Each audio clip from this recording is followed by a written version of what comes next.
The disturbing story of the Black Albino brothers who were abducted and forced to be sideshow freaks. It's the end of the 19th century in Truevine, Virginia, and albino brothers Willie and George Muse are out working in the tobacco fields. Suddenly, they're whisked away by a stranger and forced to perform as circus freaks in front of crowds. Meanwhile, their mother tries her best to reunite with her sons.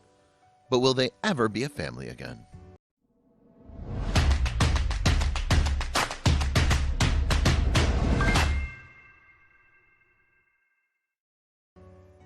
The boy's story began in 1899 when 9-year-old Willie and his 6-year-old brother George were living with their mother Harriet in the sharecropping area of Truevine. As albinos, the African-American brothers were born without pigmentation in their hair and skin, leaving them with unusually pale appearances. The grandchildren of slaves, Willie and George, were put to work from a young age, exterminating bugs on the plants. But in 1899, their lives would change for good. As the story goes, the children were out in the fields when they were approached by Robert Stokes, a man who works in the circus industry. At the time, circuses were among the most popular sources of entertainment in the United States, and one of the biggest draws were freak shows, displays of people with unusual physical characteristics, which the operators often embellished with fictional stories regarding these individuals' supposed exotic origins. It's unknown how Stokes found out about Willie and George, but nonetheless their albinism undoubtedly made them attractive to an industry that cashed in on apparent peculiarities. Allegedly, Stokes used candy to lure the impoverished brothers into a waiting carriage before whisking them away from their family. And although the full details are unclear, indeed some claim that Harriet willingly gave her boys away to Stokes, we do know that Willie and George eventually came to the attention of a freak show proprietor known as James "Candy" Shelton. Then, from 1914, the boys were on their way to becoming stars of the circus world. At first, the strangeness of Willie and George's appearances was sufficient in keeping the crowds entertained. Then later, somebody hit upon the idea of giving the pair instruments to liven up their act. However, the brothers surprised everyone when they displayed an incredible level of musical talent. Apparently, they were able to play almost any tune after first hearing it. Then, over time, Willie and George were molded to make them look even more unusual to crowds of the period.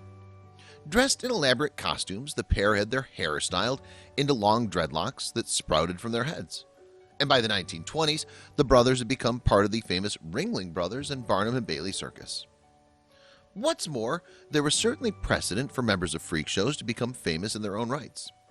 Conjoined twins Chang and Eng were two such individuals who became renowned across the U.S. during the 19th century.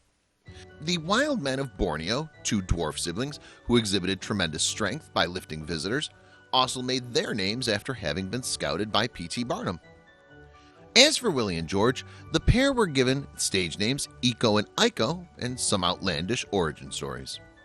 At one point, the brothers were exhibited as cannibals who had been found roaming the wilds of Ecuador, or alternatively members of a sheep-headed tribe.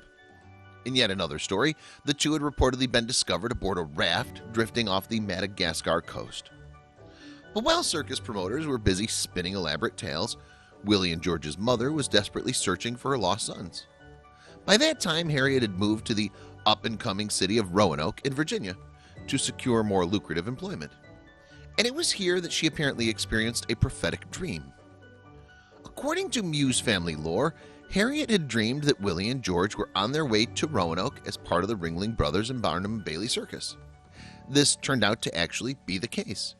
And when the brothers' train arrived in the city in October 1927, she joined the throngs of people headed to the fairgrounds, hoping to catch a glimpse of the acts. By that time, Willie and George were performing under perhaps their boldest tagline yet. With a banner outside the sideshow suggesting that they might be aliens from Mars. However, when Harriet managed to make her way to the front of the crowd, the young men recognized their mother at once, even though they'd been told she was no longer alive. Then, during the emotional reunion, the boys' circus manager, Shelton, arrived, insisting that Willie and George belonged to him. Yet, even though she was a poor black woman facing up against a wealthy white man, Harriet stood her ground. "They're my children," she's reported to have said. "Can't no white man birth two colored children." Amazingly, the ploy worked, and Harriet was allowed to leave the circus with her sons in tow. Then, mere days later, she attempted something even more audacious: a legal battle against the mighty Ringling Brothers and Barnum and Bailey circus empire, all in hopes of getting justice for her sons. And ultimately, she was victorious in securing backdated pay for the time that the brothers had spent performing. But although Willie and George initially returned to live with Harriet, they found the cramped conditions, not to mention her overbearing new husband, a challenge. As a result, they were back at the circus within a year of having first left. This time, however, Harriet ensured that the brothers were lining their own pockets as well as those of the circus bosses. During this period, Willie and George's careers hit new highs. Apparently, they met the King of England at Buckingham Palace, toured the Hawaiian Islands, and appeared in front of vast crowds in Madison Square Garden in New York. But despite their success, Shelton still watched their every move. Furthermore, those responsible for paying Willie and George their wages often fell behind. But Harriet never gave up, and with her team of lawyers, she always ensured that her sons got their money. Eventually, she was even able to purchase a farmhouse and so begin dragging the Muse family out of poverty.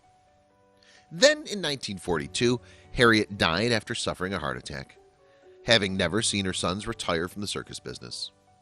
2 decades later, however, the brothers finally returned to Roanoke to live out their days in a house bought with the money that their mother had put aside. George eventually passed away in 1972, while Willie lived to the grand old age of 108, dying in 2001. And after George's death, writer and Roanoke native Beth Macy was granted permission to produce a series of articles about the brothers, a big step for the notoriously secretive Muse family. Slowly, she gained the Muse's trust and ended up publishing a book about the brothers' story called Truevine in 2016.